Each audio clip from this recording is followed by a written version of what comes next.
everybody, and welcome to another episode of Machtails from the Cantina Live. It is episode 29. Tonight, we got a great show for you guys. Tonight, we're going to be celebrating Carrie Fisher's birthday. October 21st was one of those birthdays that I could never forget because my grandma's birthday is tomorrow. But we'll talk about that on tomorrow's live show with the producers as we talk about Andor and Solo. But tonight, on tonight's show, I have the Tenutos, John and Mary Jo. You've seen them in The Force Among Us and everything. After that, they got a couple new books coming out. Also, we're going to talk to some Machtails from the Cantina producers, Cody Moore, Todd Suds Sedlak. Todd's got a new nickname, Suds of Darkness. So it'll be easier to remember, hopefully. I want to share what I'm drinking tonight. I am drinking a Partake. This is the first time that I've started the show with a non-alcoholic beverage because my first guest, and I got to give a shout out to Rebel Force Radio. I had come down hard on them because they're a family show. And as you know, Machtails from the Cantina is not. And my brother Tyler Page is about to win his $50 bet if I go over a 5-minute monologue. I said, hey, man, you got 9-year-olds listening to your show. Tonight, I have a family member coming onto the show. And I actually had to Google this. This is my cousin Angel's son. You guys know Angry Mike from The Force Among Us. So this is Angry Mike's nephew. And I had to Google that. What is my guess to me? He is the first cousin once removed. I still don't understand all that. I do not understand all that. Hey, you guys know how it works. We got the good guy name, the good guy tin with the Patreon members' names. You can win a prize. And this is the drinking word of the night. And like I said, I'm starting with the non-alcoholic beer because I'm kind of opening up with the kitty mocktail. The drinking word of the night. We're going to drink a lot tonight, my friends. It's Friday.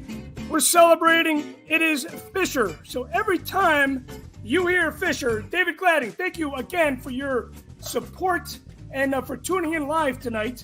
Every time you hear the word Fisher, drink along with us. So before I bring on my next guest, I do want to say that you guys know that I'm a baseball freak. Ben Deegan, the husband of my cousin Angel, had written a really, really cool book. If you guys are Cubs fans, and if you have young ones in your family, this is a great children's story. Let's Play 2. Google this. Let's Play 2, a Cubs story, and you'll find it. I read this to my daughter quite often, and there's some more talent in the family. Without further ado, I would love to bring on my first guest of tonight. Would you guys please welcome to the show my first cousin once removed, Abe Deegan. Abe, how are you, man? I'm good, Chris. How are you doing? I am good. I am good, man. I have been excited to have you on the show for a long time. I know you've been asking your mother for a long time, when do you get to be on Machtails? I got to ask you, what are you drinking tonight, my friend? I've got some. I am not 21, unfortunately, but I do have some blue milk here that I'll be drinking along with the word Fisher tonight. I'll keep a lookout for that. So we have a non-alcoholic blue milk, a very, very festive. Your parents always do well. Hey, your mom makes some great Halloween costumes. I do want to say, your mom sent me a photo of you as somebody from Rogue One. Director Krennic. Yeah, the main villain from Rogue One, Director Krennic, was my Halloween costume, I want to say 2 years ago, or maybe 3. And it was, I still have the shirt with the badge on it, and we'll get into this later, but I am a huge Rogue One fan, and I loved Krennic, so I wanted to put together a Krennic costume, and my mom helped me with that, and so we did it, and it turned out pretty good, if I do say so myself. You know, when your mom sent me that photo, I was like, oh my gosh, your mom has outdone herself once again because Angel makes the coolest costumes. Can you reveal what you're going to do for Halloween this year? Well, I do not have. I was going to do a little guessing game with it. I was gonna grab the hat, but I forgot it. So I'm being Cad Bane from the Clone Wars and Book of Boba Fett. You're doing Cad Bane. Yeah, and Cad Bane from the Clone Wars and the Book of Boba Fett. Now this is a deep cut, ladies and gentlemen. You know what's funny? A lot of my viewers know that I did not take a deep dive on the Clone Wars, but I do know who Cad Bane is. And obviously, when he showed up in the Book of Boba, man, I cannot wait to see that. What is your favorite Star Wars movie of all time? Well, I mean, this is one of those, hard questions of life, but if it had to come down to something, you can't beat Empire. It's Empire Strikes Back. I mean, like, amen to that. It's Empire Strikes Back. There's not much I can say.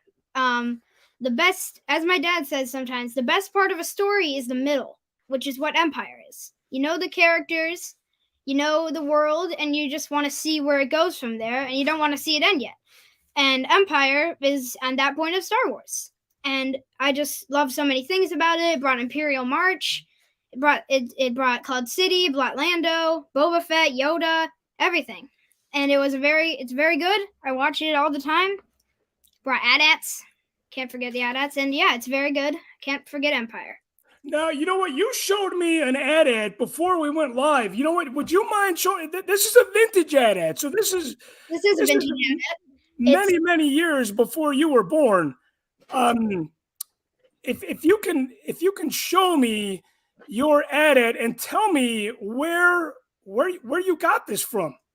Yeah, here. So I grabbed it over here, and it is the vintage AT-AT from, I believe it's Kenner, which was the main Star Wars producer. Yes. None of its batteries or anything work, and it is missing like the hatch here and the side here, but it is a very good vintage model, and it's a good AT-AT. I believe I got it from my grandmother's house, who she bought a lot of Star Wars toys for my dad, and that was one of them. And I got it from there. I picked it up because no one really used it, and so yeah, now it's in my room on display. Do the electronics still work? The electronics do not work, as they are almost 30 years old, if I'm doing the math right. Yeah, actually, I think that's 42 years old now. Well, no, because because it came out. I think that toy was released in 1980, maybe 1981. God, that's bringing me back to when I was 5 years old. Something tells me that might not be your dad's. It might be your dad's older brother. I wonder if he knows that your dad had ransacked that, or your grandma had ransacked that from the attic. I don't want to get anybody in trouble here, but this is Machtails from the Cantina. It probably, if it is manufactured in the year Empire was released, then yeah, it's probably 42. It was 42 years old, and now we're actually approaching, because I know that because in 2020 that was the Empire Strikes Back 40th anniversary. Yes. Were you able to see that in the theater? Did your parents take you?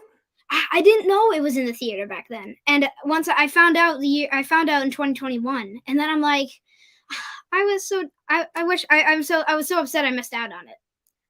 So because we're celebrating Carrie Fisher's birthday today, now I know boys do not think that girls are cool, but your mom's cool, so maybe she had kind of talked you out of that boy mentality at a young age.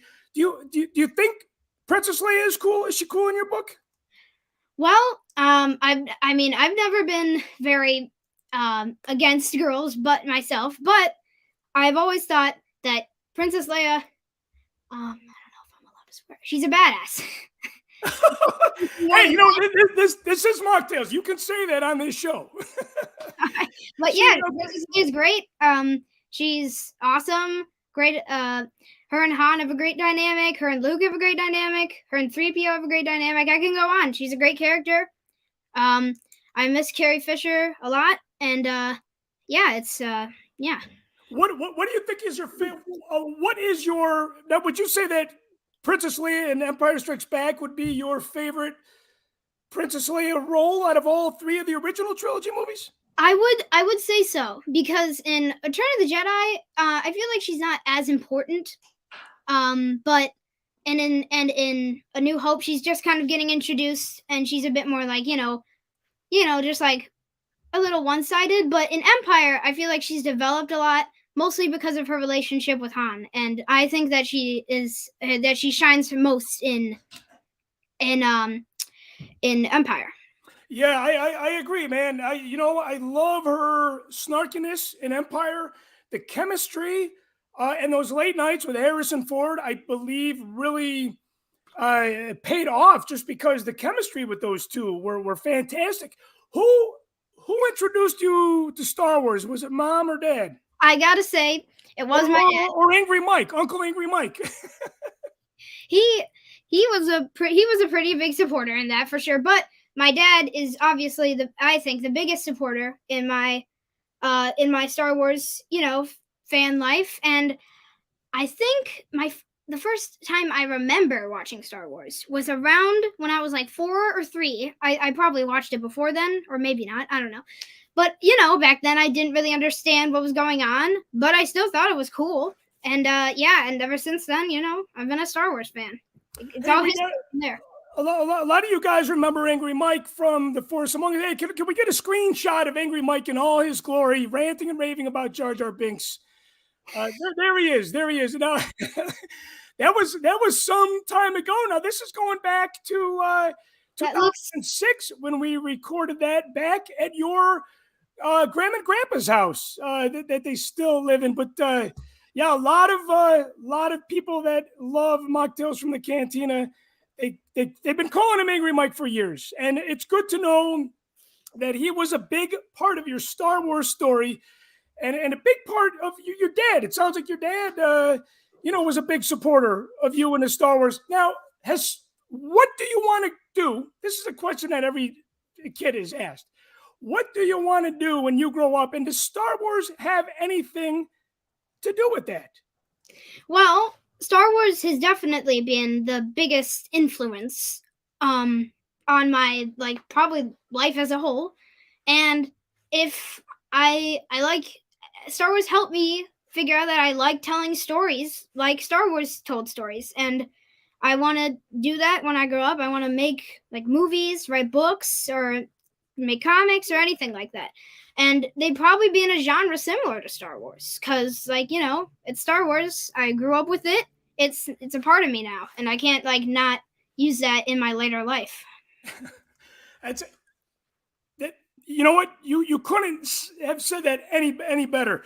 Now, where does Rogue One rank in all the Star Wars films for you? All right, so Rogue One. Surprisingly, I found out that it's not the most popular in the community, but it's not the least popular by far. But when I saw it, I was 5 when it came out, I think. Yeah, I was 5 when it came out in 2016 or 6 in 2017. And I watched it, and I was little then. I was 7 or 6. And I was sitting in the theater next to my dad, and I'm like, Daddy, where's the lightsabers? Where's the lightsabers? I'm bored. And I was little back then. I was excited by slashing lightsabers, force and stuff. But now that I'm older and I understand more of the real life battles that are kind of going on in the real world that are brought to Star Wars in Rogue One. I mean, Rogue One, it brings so much new stuff to Star Wars, and it does a great job with it. I think Rogue One is the best standalone Star Wars movie, and it's probably, I probably have to put Return of the Jedi as my second favorite, and Rogue One would probably be my third. So you got Empire, you got Return of the Jedi is your second favorite, right? Yeah. And then you got Rogue One as your third. Okay, now I know there are no spoilers here. We're not going to talk. This isn't an Andor recap for episode 7. I know you have not watched that yet. But I do want to ask you one last question before we let you go, and I would love to have you back on the show. How do you feel about Andor right now? Because the way that I look at it is it is very like Rogue One. It's very dark. It's very adult oriented. The pace is a little different, than a Star Wars film because you have all this time to tell the story. How do you feel? What is your initial take on Andor? Well, I've been very excited for Andor. Ever since I found out it was coming out, I mostly found out because back when Mandalorian Season 2 ended, we got a teaser for Book of Boba Fett. And then my dad found out that there were like 18 Star Wars shows and movies planned for the next like 2 decades. And one of them was about Andor. It was called Andor, and it was about Cassian Andor. And I'm like, oh, from Rogue One? That'd be awesome. And then I kind of forgot about it for a while. But now that it came back, I've watched it, and I can definitely say if I was the age I was when I saw Rogue One, I would not like it. It's slow. Sure. It's slow in a good way though. It explores like the smaller elements of like Star Wars and like, like it shows someone eating like Chinese takeout, but Star Wars edition. And it explains like, smaller things about Star Wars. It explains it shows it in a very real fashion, a very real both in like, the drama and it's very realistic. I like the pacing, and it's definitely not something that like every Star Wars fan will like, mostly because of the pacing. But I so far think that Andor is really good. I really enjoy it, and I'm excited to watch episode 7 soon. Well, hey, man, I want to thank you for your time. Looking at the chats and the people tuning in tonight, a lot of my Patreon members, they want to see you back on the show, and they even say a co-host of Machtails would be in your future, and I would love to have you back on the show. One more thing before I let you go. I remember having your mom and dad over at my house when we were filming the reality show, The Real Fans of the Saga, and just seeing your parents, knowing the love that they have for Star Wars and knowing that they were going to raise you guys right. Obviously, you and your siblings have become fans on your own. You're obviously bigger fan of your other two siblings, but it's finally a lifelong dream come true to have you on the show, man. So I want to thank you for joining me. I cannot wait to see your Cad Bane costume. That is going to freak everybody out, especially because I know your mom Angel always kicks ass, as you said about Carrie Fisher and Princess Leia.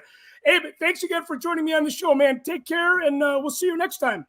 See you next time, Chris. Thanks so much for having me, and may the Force be with you. Hey, Morgan die Macht mit dir sein. Cheers, my friend.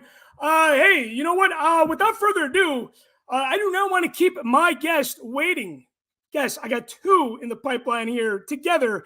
It's been a while since they've been on the show, but they are no stranger to Machtails from the Cantina. And they're no stranger to movie production documentaries. Please welcome back to the show, John and Mary Jo Tenuto. John and Mary Jo, how are you guys? Good. How are you? I am good. I apologize again. We had to cancel on you last month. I got crazy with the work schedule. But I feel like we're friends because we've known each other for so long. And I knew that you guys would accept my offer to come back on the show. So This is a makeup. This is a rain delay makeup here. Hey, today is Carrie Fisher's birthday. Let's just start, with memories that you guys have of the first time you saw Princess Leia on the big screen, and kind of how you feel about her, about Carrie, about you guys met her. Give me a little bit of your backstory on that. Oh, sure. Well, for me, of course, I was lucky enough to be part of the original sort of generation who got to see Star Wars in the theaters. I was 8 years old when the first Star Wars came out. So, Carrie Fisher and Princess Leia were a big part of my childhood. I think as a character and her portrayal of the character, one of the things I think of as a sociologist, we're always interested in this idea that, you hear sort of slogans in society all the time, unprecedented times, now more than ever, and representation matters, things like that. And as a sociologist, you're sort of trained to try to be a little, I don't want to say cynical, but critical about it, to think about that a little bit. And I always think of Princess Leia as an example of how representation matters, but it doesn't have to be that you are necessarily represented. In other words, I think a lot of people attach themselves to characters or to stories that don't have anything to do with their own race or their own gender, and that was really, I think, true for a lot of kids growing up in the 1970s who, Carrie Fisher and Princess Leia were really the only females within the Star Wars universe, except an occasional side character now and again. And so she was really, really important because she brought a diversity to Star Wars in a way. And I always think, like, if you can attach yourself to somebody who's not similar to you, that shows even more potential as a human being, I think, in a way. It's kind of easy to say, well, that person looks like me, so they're going to be my role model. But for me growing up, Princess Leia was certainly one of those role models for me, even though, I was a boy.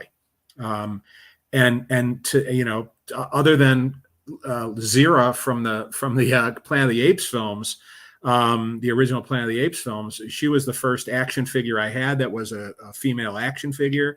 My parents didn't bat an eye at it, even, because I'm sure they would have thought that was strange back in the 50s, growing up, like, what's a boy doing playing with a girl or what? But she was such a great character that I think, and so important to the story. So, and then I also think, just as a person, one of the things that we think is so important about Carrie is the contribution she made to Star Wars behind the scenes.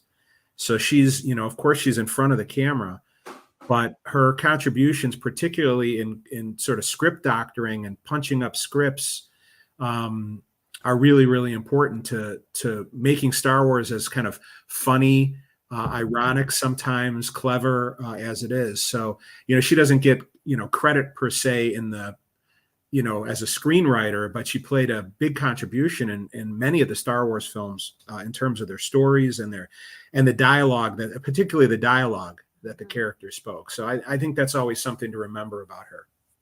Yeah, I got to share a story with you, because you said action figure, and this is the jumbo size. This is not what I got in 1980. But my grandmother had gotten me like 7 figures for Christmas, and this was the one that I opened up, and the smaller size, obviously. And I said, you know what, Grandma, I think you meant to give this to my sister Courtney. She goes, it says Star Wars on it. It's for you. Obviously, my sister grew up with Star Wars, and Princess Leia was a role model to her.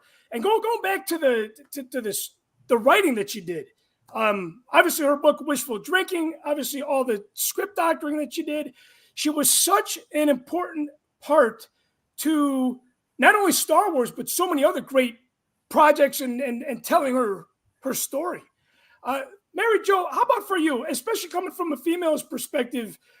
What was your first reaction when you saw, as Abraham had said, a badass character on screen, and it was like, it was a little different because we weren't used to the females being in this role, and somebody had said Disney was trying to make all these female characters Star Wars, all these Star Wars characters females. And they're like, no, we got the Terminator.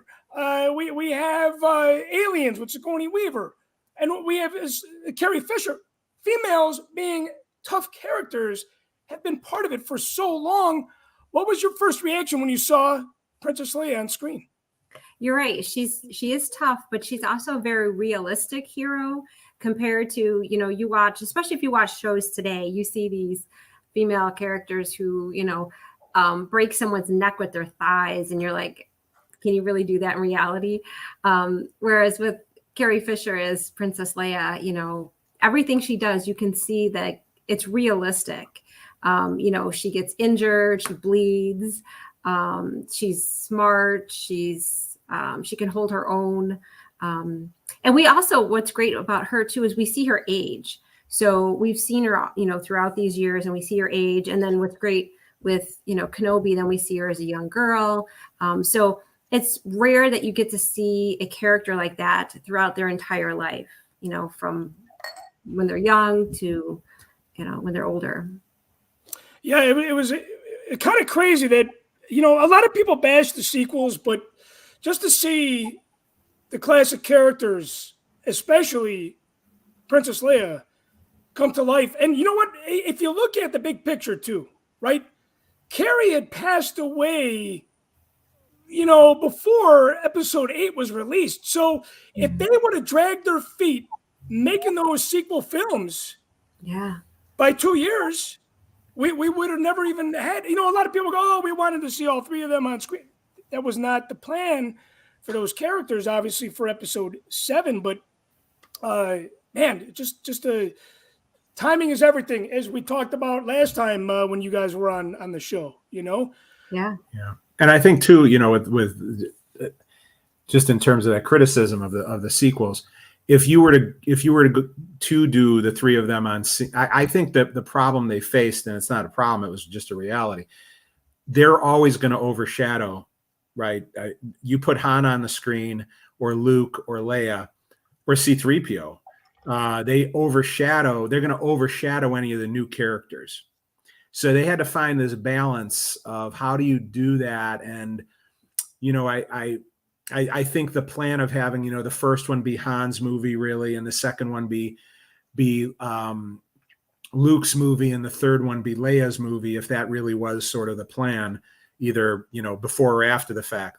That was really great. Of course, they weren't able to do that, right, because Carrie had passed away. So, but yeah, I love, in terms of writing too, you can really see her hand on the Leia character, particularly in the sequel films. Like Mary Jo had mentioned, it's unusual to see a character, age, particularly a female character, because usually what they do is they reboot female characters, right? So you get Wonder Woman, and Wonder Woman is Gal Gadot. She's not Linda Carter. They a lot of times, particularly with female characters, male characters, they'll sometimes go where they're, a little like bit Indiana Jones. Indiana Jones. Yeah. They're a little long in the tooth, but female characters usually not so much. So it was really delightful to see her as we got older, and, she's not that much older than I am. She's a little older than I am, but it was nice to kind of have a contemporary there, with those characters.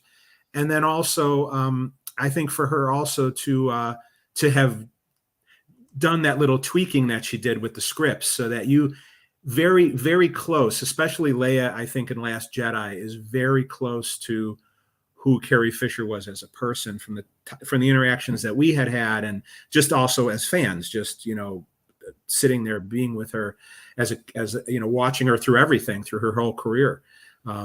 So that was always I think a delightful thing about the sequels. Yeah, she was in more films than Star Wars. Do you have a favorite Carrie Fisher film? And Star Wars or A New Hope or Return of the Jedi is not the wrong answer here. Well, of course, I would pick a Star Wars film, of course, but if I was going to say what was my favorite non-Star Wars performance of hers, one would be the sort of one-woman show that she put on DVD. That was just an excellent, very funny presentation that you did, and I consider that a movie. I also, of course, I loved her cameo in Blues Brothers. That was a fantastic, great, putting John Belushi. Why is Princess Leia in this movie, right? Yeah, and that's what everybody, I was thinking, is because it was so cool. And then, she had a great role in When Harry Met Sally. That was another great movie with her. What do you? Okay, favorite Princess Leia movie, but let's take it the next step. What is your favorite Leia moment? You want to handle that first? Oh gosh, it's hard, right? It's hard to say. Yeah, I know it is hard. I personally love her bickering with Han Solo in And- Echo Base and in the Millennium Falcon. I just think she takes her snarkiness from A New Hope to the next level and says, you know what, I'm not going to put up with shit from anybody.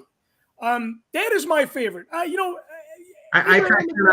kind of like the spinning off that a little bit. I kind of like the scene in Force Awakens when she first appears with Han. I like the little, new jacket, new haircut. That's sort of that ease that they had with each other, and to that reuniting. And I remember the audience just, applauding, thunderous applause every time. If the first time Han came out, the first time you saw the Millennium Falcon, 3PO, and then of course with her. So that was really, I thought, that was a really nice moment with her in that also.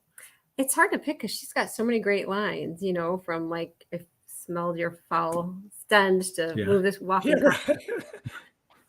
Yeah, walking carpet's a great moment too. Yeah, that was kind of where the walking carpet in A New Hope was. Mm-hmm. I remember as a kid, my father laughing quite, it's a nice memory of my dad laughing at that line, because that was just a almost Earth-like, kind of reference, kind of it brought a humanity there.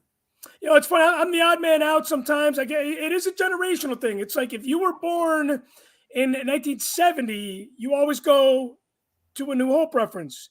If you were born in 1975, you always go to Empire, and if so on and so forth.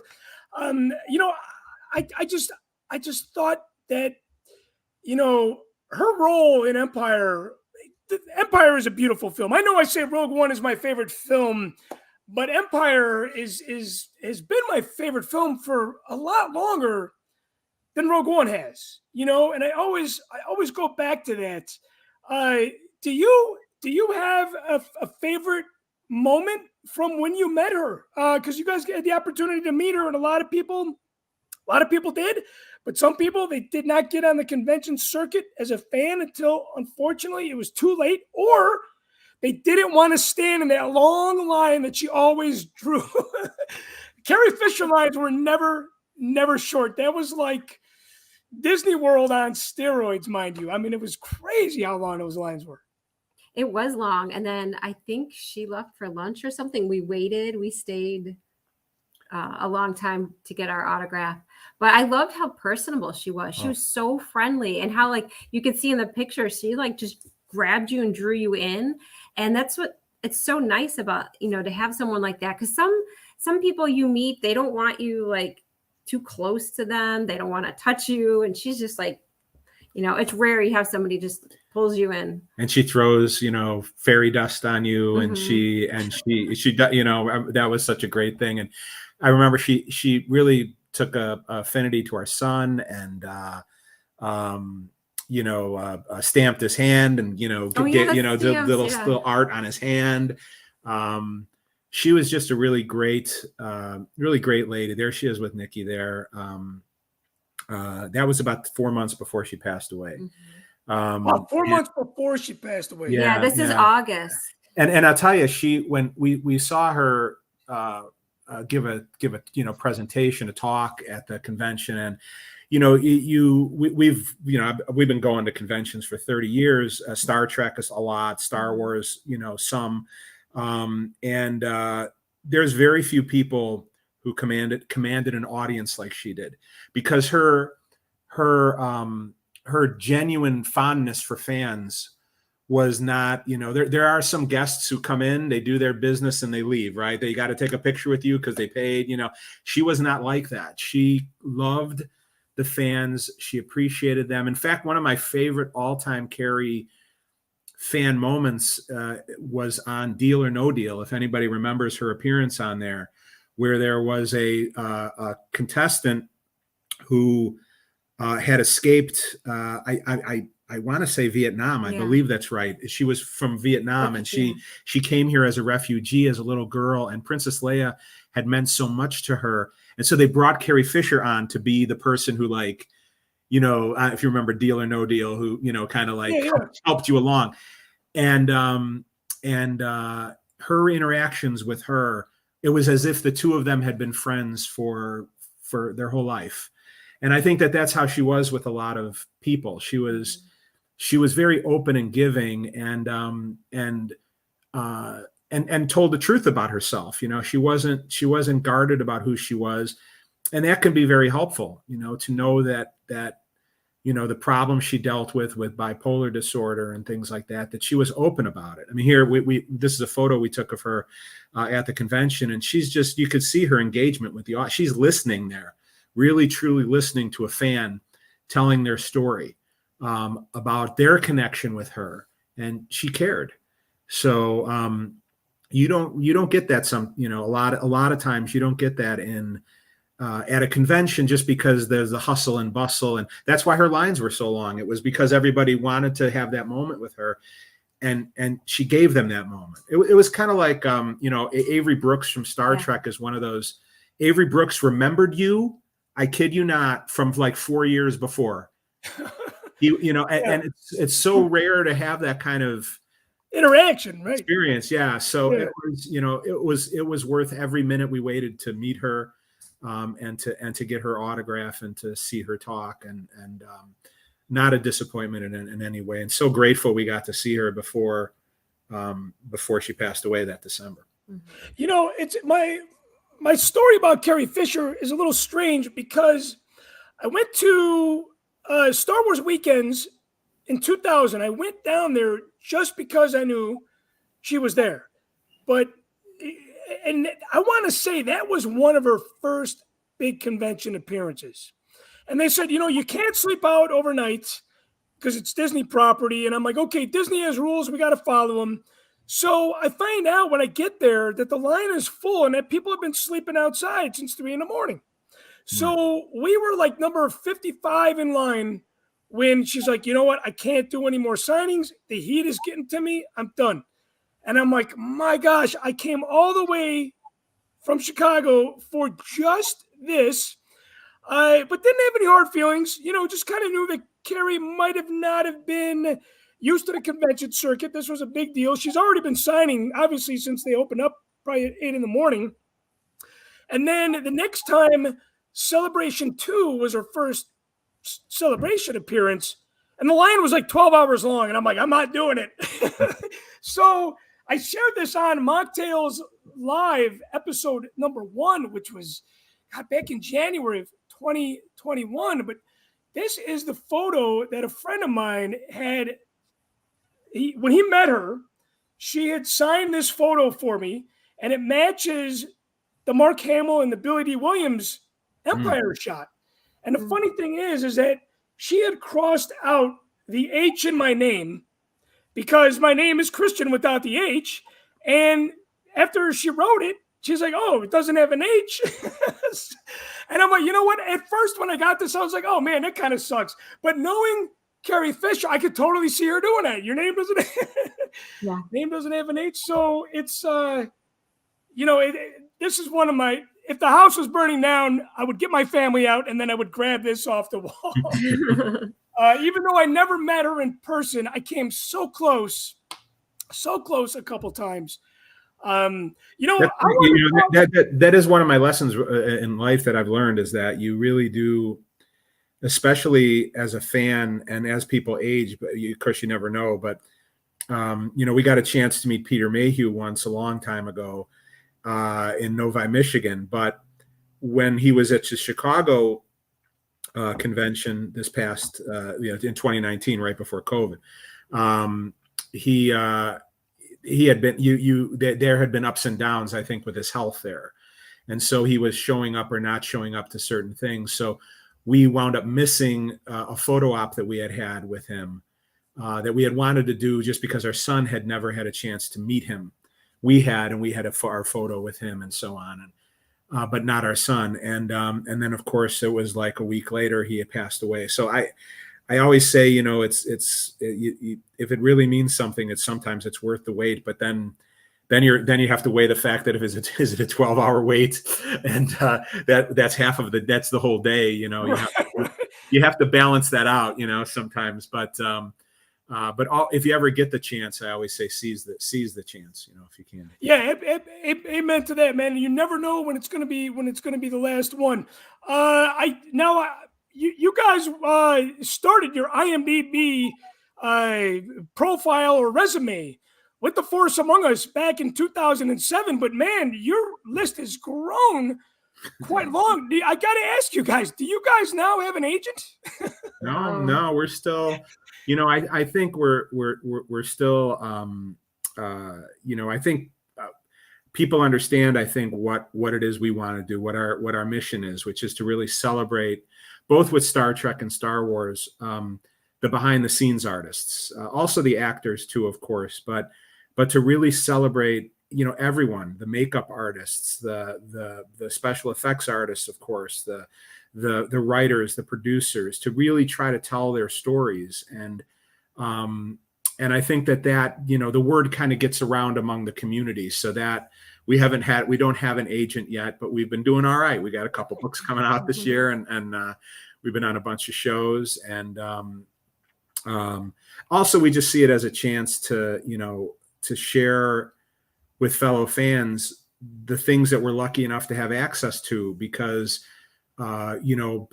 people trust us, or because we've been able to make friends with people behind the scenes who can get us into contact with other people. I know. So yeah, you're showing we have 2 books coming out this year. We're really proud of both of them. One of them is the official Star Trek II Wrath of Khan making of book, which it's the official making of official. Yeah. So this is Paramount sanctioned. We interviewed Nicholas Meyerford, who directed the film, Ken Ralston, who did the special effects, of course, for Star Wars, but also for Wrath of Khan, Judy Elkins, who did special effects work on the film, Laura Banks, who's was on stage with Ricardo Montalban. We have wonderful interviews with Montalban's daughter and Leonard Nimoy's daughter, made contributions to the book. So, but really what we do in the book is each chapter takes a look at a different aspect of the production. It's coming out in September. It's a year late. It was supposed to be out this year. Right, because we're celebrating the 40th anniversary of Wrath of Khan this year. Yeah. So it's, really COVID, 2 problems. One was the pandemic has basically pushed every book back at least 6 months for the most part. And then also the materials were scattered all over the country, in the hands of, fans and stuff over the 40 years. So, but it was wonderful. I mean, we got to see, and we hope, we put in what we thought was the best. There are lots of photos. This is a coffee table photo book, but with lots of text too, about 30,000 words, but lots of great pictures, and most never before seen of the making of the film before, and including ILM. So for Star Wars fans, this was a really important film, because this was the first. This and Dragon Slayer were the first 2 non-Star Wars films that ILM did. So this was kind of a proving ground that ILM could make special effects for other companies, and do it in a way that would then open up the possibilities for other companies to come there. And then our other book is a little bit of a secret, but you can check it out on Amazon.com. It's going to be officially announced soon, but we can tell people a little bit about it here. It's called A Wind to Shake the Stars, and it is about the complete, and we think, the absolute definitive making of the Star Wars radio dramas. Yeah, and as you know, when I had you guys on the show before, you were telling me all the work that you've been doing and the panels and stuff with the radio drama. So you're very, very in tune with this. This is exciting, and people can pre-order these on Amazon.com. This will be out. This book is out. Yeah, you can get it at all the big bookstores. This is going to be out in June. It features all new interviews with John Madden, who is the director of Shakespeare in Love, but was a director of the 3 Star Wars radio dramas. People may not know that. It features a really wonderful interview with Anthony Daniels, talking about his participation in radio dramas.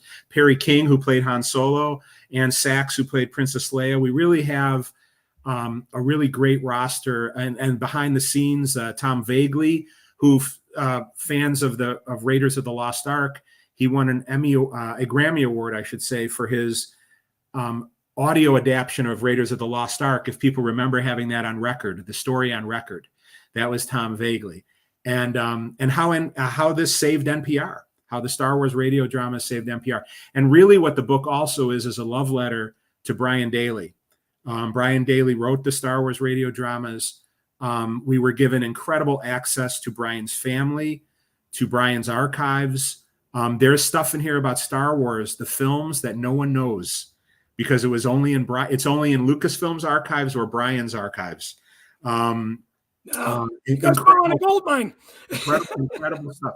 And Brian, of course, not only is important because he wrote the radio dramas, he wrote the Han Solo books, which were really the first expanded books besides the kind of kids books that had come out, and also Alan Dean Foster's book.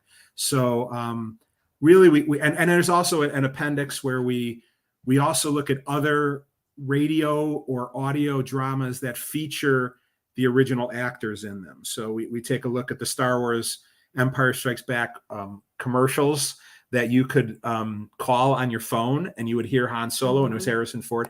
So we really go into a lot of detail. We think it is going to be something that our fellow fans really love, and hope that they enjoy a great deal. We really loved writing it. It was so easy. And the interviews were incredible, and just hearing the stories of, Perry King talking about playing Han Solo, because it was his chance to play Han. He was part of that group that if you watch the bonus features, you can see he was up for Han Solo and had read for Mark Hamill. I'm sorry, read for George Lucas, and he got a chance to play Han in the radio dramas. And it's just and why Harrison and Carrie aren't in it, although they were going to be, is a part of the story. So we think fans are really going to love it. And there's a really sweet exchange between Anne Sachs and her son when we interviewed them. The son hearing the audio drama and hearing, Leia being tortured and knowing that that's his mom. So there's a good exchange there. It's a really beautiful story. And of course, it tells the story about Brian Daley, who dies of cancer right the day, hours after they finished Return of the Jedi, and really was kept alive in a way to finish it. It's amazing. Kept himself alive, I think, in some ways, to finish it. Just beautiful. We talked to his widow, to his family, his sister. He is one of us. And he was a fan who got a chance to play in the Star Wars world, and just incredible. Talk to his cousin, and just the stories that he had. And the things that could have been, don't want to reveal too much, but the things that could have been about Star Wars, including how Timothy Zahn's books would have not been around. I mean, it's just incredible. But I'm glad the Timothy Zahn books are around, of course. Who isn't, right? Because they helped save Star Wars out. Right? But just a whole bunch of would-haves, could-haves, and a few should-haves along the way. So, hey, good luck on the release of the book. You guys can pre-order that on Amazon.com. John, I would love to have you guys back on the show next month, because I want to have Dan Madsen on with Jason Swank and you guys talking and celebrating the 40th anniversary of Wrath of Khan. I know that's a whole nother show. But I would love to have you guys back on if we can make everybody's schedule line up. I will have to say, too, that IMDb, if you go to the Tenutos IMDb page, they are known for Icons Unearthed and The Force Among Us. So that is still in the ranks, even though he was also in The Center Seat, The Toys That Made Us, so many other great projects that the Tenutos were a part of. So, hey, guys, I want to thank you for being part of the show. One last thing. This is a mic drop for you guys. Dan Madsen passed the mic to you guys doing the official Wrath of Khan book. I don't know. But Vulture.com said that you are one of the most influential Star Trek fans. Hopefully Dan Manson is on their list too. Did you surpass him? No, there's no way to surpass Dan. And Dan is one of our great friends. I'll tell you, Dan is also in the Star Wars book. Dan was very kind enough, gave us an interview because Dan and Anthony Daniels worked on a sort of piece of a really wonderful Star Wars audio book where Anthony Daniels is C-3PO in this book. It's wonderful. It was the Wonder Column. The Wonder Column in the Star Wars Insider, yes. Yes, but it was turned into a CD, and and Anthony Daniels reads them, and just it's so great. And Dan, there is Dan Madsen, and then there is everyone else. I mean, Dan, and not just for Star Trek and Star Wars. Dan was the internet. We always say, I don't know. He was the internet before the internet. He was the internet before the internet. He was our lifeline, everyone's lifeline, directly to the creators of the films. And Dan is he's everything to us. He's such a beautiful, wonderful man. And no, there's no way that the labels we always resist are experts, because there's no such thing. Every fan is an expert, right? There's no such thing. But Dan was there, for everything. He was Celebration One. I mean, no one can compare to Dan. Yes. We're just lucky to call him friend, Amen to that, man. I am going to be lucky to have him, you and Jason Swank back on the show. And John, I'm lucky to call you guys friends as well, man. Good luck with the book. I'll see you next month. You guys have a great weekend and be well and be safe, man. Thanks again for joining us, to both of you. I really appreciate you guys sharing your Carrie Fisher stories and a little bit of a sneak peek on what's to come with these two wonderful books. Have a good weekend, man. Thanks. Bye-bye. All right, we'll see you. Bye-bye. Always good to see the Tenutos. Hey, without further ado, I do not want to have any angry producers in the green room. You guys know Halloween is coming up. We're doing a Halloween show next Friday, and we're going to talk about our fears. Jimmy Mack is going to join the show, as well as old friend Sean Hines. One of my fears is angry producers in the green room. So without further ado, would you please welcome Maul Walker, Cody Moore, and I'm going to screw up his new nickname, but we call him Suds around here. Suds, you got to remind me what your new nickname is. It's based on the Star Wars soap. Dark Lord of the Suds? Dark Suds of the Lord? I don't know. Suds of Darkness. Suds of Darkness. I will never forget that, because that was done in the most intimidating voice. And I know Cody and I were chatting about horror films earlier, but we're going to talk about that on the Halloween show. I want to get right into celebrating Carrie Fisher. Todd, what is your favorite Carrie Fisher film? Well, I think it easily has to be Empire Strikes Back. Empire Strikes Back, because she played such a big role in that, had a lot of great one-liners.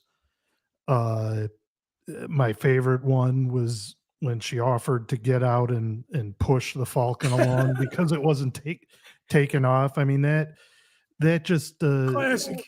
Right. And just based on what I learned about Carrie Fisher and her hold on. And her personality. Are you taking the last sip of your blue milk? Yeah. Yeah. That line just seemed to be classic Carrie. So her best in my mind was Empire Strikes Back, but she also was in a movie with Tom Hanks, Jim Belushi, and a few other people called The Man with One Red Shoe. I don't know if you remember that. It came out in the mid to late 80s. I'm not exactly sure when it came out, but there was this one scene in there where she is in a leopard print bra and panties, and it was just it beat out the slave Leia. Oh. Since we're on Okay, that add that topic, to the list. this photo here, I bought this poster at a convention back in like 1996. And this is exactly where my foot fetish started. Thank you, Carrie Fisher. What? There's something about the poses that you did for Rolling Stone magazine. I don't know. It wasn't the slave bikini. It was just her feet alone. That, like you said, the leopard print panties that she wore, and the man with the was it the man with the one red shoe or the woman with the one red shoe? No, the man with one red shoe. Tom Hanks was the star. Her character was married to Jim Belushi, but she was having a thing on the side with Tom Hanks's character, and that's where you see the outfit. I scoured the internet looking for a good screenshot of that, but I couldn't find anything that was good enough. It's a rare deep cut, not to be forgotten. It sounds like. Cody. Oh geez, I forgot Abe was still in. Abe's hanging out in the green room drinking his blue milk, but he's okay. He will be fine. He won't be scarred for life. We're talking about Carrie Fisher's sexiness, not horror films.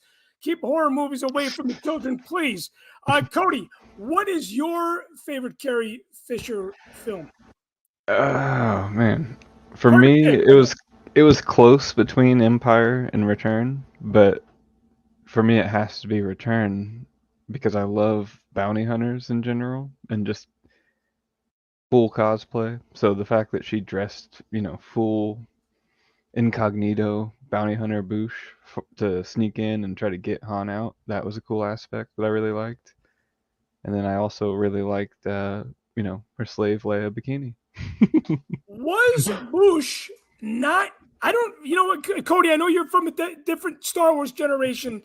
Suds, you might have gotten out of Return of the Jedi toy collecting when Return of the Jedi hit because you're in the generation before me. I feel like I'm in the middle here.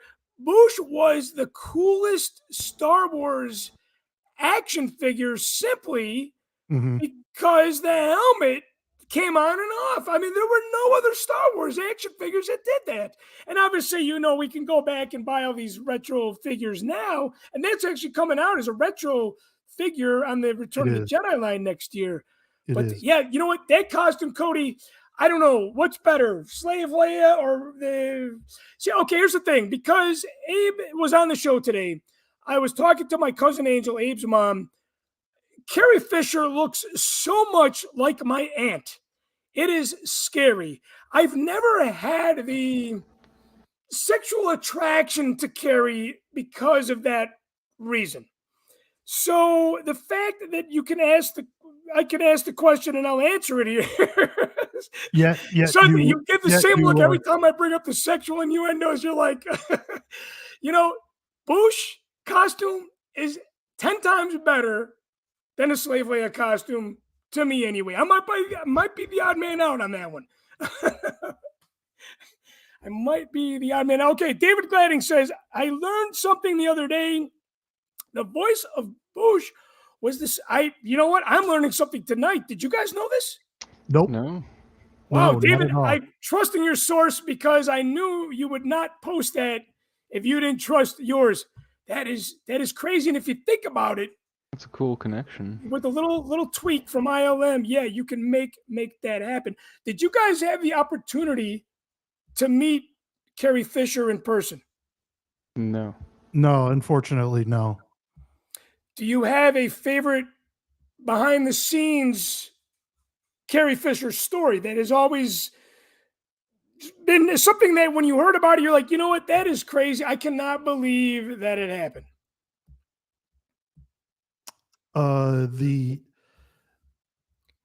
There was a story about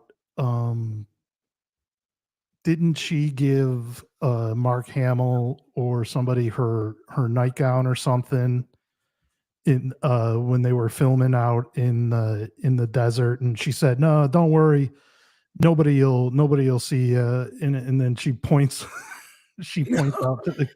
No, I do not know this story.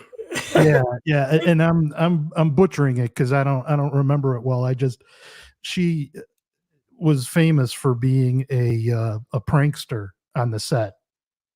And I can see that. I can see her being Mhm. famous for being a prankster. You know, my favorite story. I just watched a movie about LSD trips. It's called Have a Nice Trip. It's a documentary with all these celebrities. Carrie Fisher was filmed in this, and I think it came out after she passed away. But they did grab an interview with her. My craziest story: Carrie Fisher passed out on stage at a Grateful Dead concert. And I'm like, that seems like Carrie, but I had no idea that Carrie was necessarily into the Grateful Dead experience, but apparently she was. And I just thought that was like one of those stories. I'm like, wow, she was on She made- stage. Could you imagine Jerry and Bob Weir going, there's Carrie crawling around on stage? Yeah. There she is, passed out at the end of the set, because a Grateful Dead show back then was probably 5 hours long. Right. Right. Well, she may not have been as into the Grateful Dead experience as she was into the drug experience. It was probably the combination. Yeah, I mean, it's a good yeah. combination. Like I'm not I was never super into the Grateful Dead, but next summer when Dead and Company is coming to Chicago and to Wrigley Field, I'm going to go to one of the two shows, just because I kind of I like the vibe, and I'm thinking that's maybe what she was looking for. Yes, I totally agree, and I've always had this Grateful Dead connection to Star Wars because Lucasfilm originating in San Francisco. You guys have heard this. You guys that have listened to the podcast before, I'm sure George Lucas went to the Fillmore. Maybe he did not see the Grateful Dead, but there's been this connection between San Franciscans, if that's the right term I want to use, for people, based out of that Bay Area. And I guess it didn't surprise me that she was there. And I do know that Carrie did love to party, party. And I think, unfortunately, that's why we have to moderate everything, because we can get caught up in the obsession of partaking, where it's got a downside to it. Everything in moderation. And Carrie was one of those souls that shared her experiences, and I'm sure she would say that as well. Like, we gotta slow down and not overdo it. What about your favorite favorite Princess Leia line? She's got a lot of great one-liners from Empire Strikes Back. Such, I think you said it when she said, "Would it help if I got on a push?" Yeah, hands down. But the look that she gave, and Han goes, "It might." I mean, it was, man, and they were out the night before, partaking in whatever they were doing. Oh yeah, yeah. That's how that I think chemistry there's. was built. I think in Icons Unearthed there was some. Is that Warren Beatty that she's with? Who is that? Not Suds. The other producer, Matthew Rooney. that you know what? Either that's Warren Beatty or that looks like Warren Beatty, actually. Yeah, I'm sorry. I was distracted by a shiny object. Well, my producer had done Matthew Rooney doing Tyler's job tonight. He said, I want to pull some deep cut Carrie Fisher photos that are not seen by a lot of people. I've never seen this photo. Something tells me this might be in San Francisco. I've got a deep cut for you, Chris. A cameo that you probably have not seen because you're not a fan of horror films. And this kind of brings that whole talk full circle. Yeah, you said Scream 3. Yeah. Carrie makes an appearance in Scream 3 and even references herself and George Lucas kind of in a joking manner of the characters recognize her and go, "Wait, are you Carrie Fisher?" And she's like, "No, I've heard that my whole life. I look just like her. I'm just another no-name actress that didn't get the role of Princess Leia. Mm-hmm. The other woman slept with George Lucas." Yeah, what's funny? I just watched Scream. I took my wife to the drive-in, and 2020, and they played Scream on the screen on the wall outside where I saw The Empire Strikes Back with Tyler and Brian and a couple other friends. So Scream is one of those movies that I've watched, but I remember the first time I watched it. Well, I will say this for the Halloween show. The first time I watched, I used to wash my face every night. I get home from the restaurant business. My face was oily, and I would always want to rinse the soap off my face and look in the mirror to make sure that guy was not behind me. I watched Scream 1 and 2, but this is a reason to watch. If you get a chance, just YouTube the clip, and it's worth it. Just the 3-4 minute clip of her. I'm gonna watch the whole movie. We could talk about that on the Halloween show. I should have given you guys a proper introduction. The producers of Machtails from the Cantina, Suds and Cody Moore. Thank you guys so much for joining me on the show tonight, sharing and celebrating the life of Carrie Fisher. I know it's hard to schedule you guys on the show because life gets in the way, but I got to give it to Matthew Rooney for being the hardest working producer for Mocktails from the Cantina, because he has stepped all over Tyler's toes and just taking this behind the scenes thing and has run with it. So I appreciate his support as well. His help. He's making us all look bad. Look, a content creator always loves a producer that's like, I'm a producer because I just want to throw money at it. And I thank you guys for doing that. We're going to do an Inside the Wampa Cave with you guys soon. I know, Suds, I talked to you about it. Cody, I need to talk to you about this. But Inside the Wampa Cave, we're going to hit episode number 100. And for a while, I want to do this with the Patreon supporters, starting with the producers of the show, where we share items from our Star Wars collection. And Suds, you're the only one that's got 3 doors behind it. What now? Is this like a game show? Like, do I get to pick one door? No. This is kind of like a horror movie right now. No. Right behind me is the room I'm in has like a double door closet, and then over this shoulder is the door to the hallway. So, hey, but before we go here, I had a piece of trivia for both you and Cody. In what movie was the name Boba Fett first uttered? What movie? Matthew, I'm bringing you on here. In what movie was the name Boba Fett first uttered? I'm going to say Return. The holiday special. Well, no, that one doesn't count. That one doesn't count. Because it's not a movie, it was a TV show. I'm talking about movie in the cinema. Is it E.T.? Is his name an E.T.? Because E.T. is slightly before Return of the Jedi. Ding, ding, ding, ding, ding, ding, ding, ding, ding. Yep. That was the first film, 1982, 40 years ago. Boba Fett was first spoken in, where Elliot shows him the action figures. It says Boba Fett. It's the first time the name is said on screen in a movie. I was just sitting here thinking of Han, blind, saying Boba Fett, where? Boba Fett, where? And actually that was the second one. You know what? When I met Henry Thomas, and you know what? Because this is episode 29 of Mocktails Live, and actually this is probably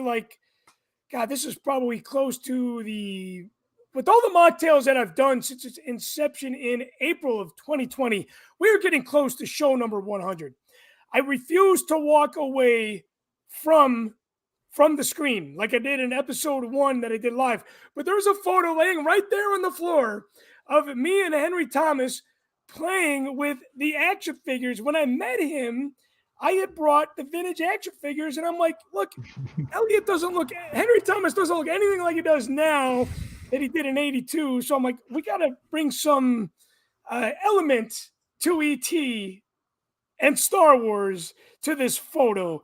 So he's like, "Hey, do you guys want to play with the? You guys have seen this as Patreon supporters." Mhm. He's like, Yeah. "Hey, you know what? I'm gonna hold Boba Fett," and it was so cool. But Suds, that was a great piece of trivia.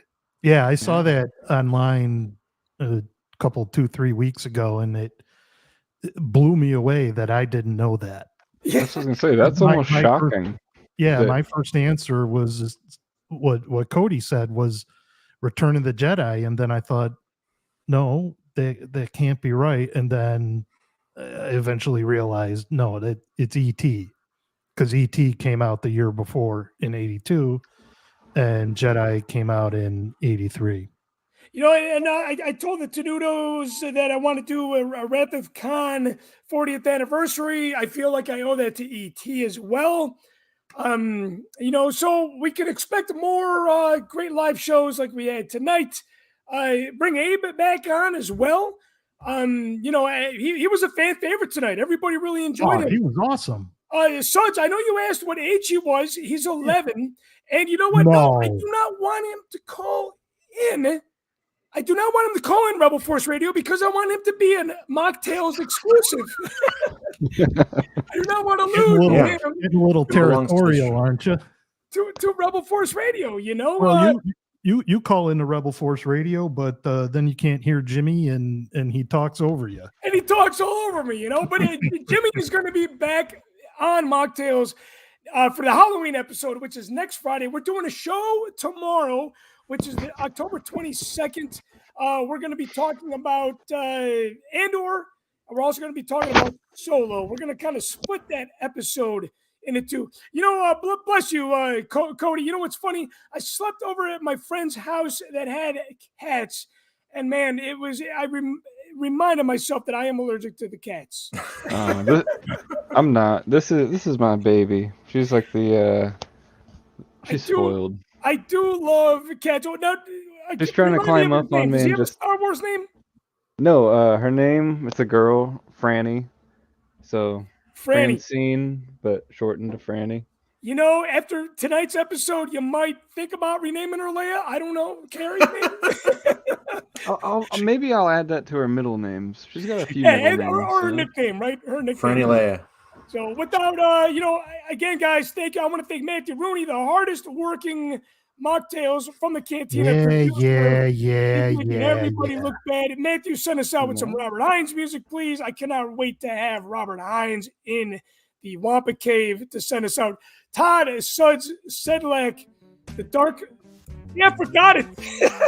Sons of Darkness. Sons of Darkness. Yes, thank you, Cody. Let me hear it again. Suds of Darkness. Suds of Darkness. Todd, it took me a long time to just get your last name pronounced correctly, but you know, Suds, we cannot forget. How can we forget Suds? It's Mocktails. We love to drink on this show. Again, Suds, thank you for everything you do for this show. I really appreciate your support, man, more than you know. I really do.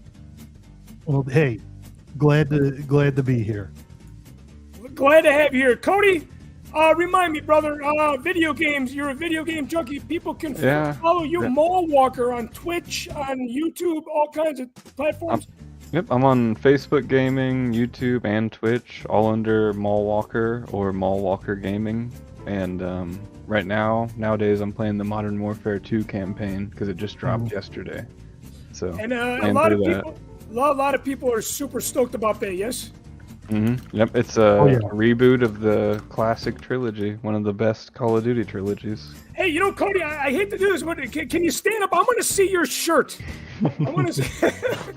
I'm glad someone noticed, saw the top half, and knew what it was. I love that shirt. That was one of the first shirts that I had purchased when Star Wars was reborn in my life. Way back in 1992, I had purchased that at a video store. Some of you guys might remember as Suncoast Video. Some of you might not. But hey, it's time to do the Patreon name draw. I know David Gladding has been chiming in all night. Hopefully I pick his name. Remember, guys, support the show. Support the show on Patreon. Mark Thrasher, Mike Thrasher paid for the 1138 tier when he didn't have time for that. I doubt he's got time to to watch the live show. I'm only doing this 3 times, guys.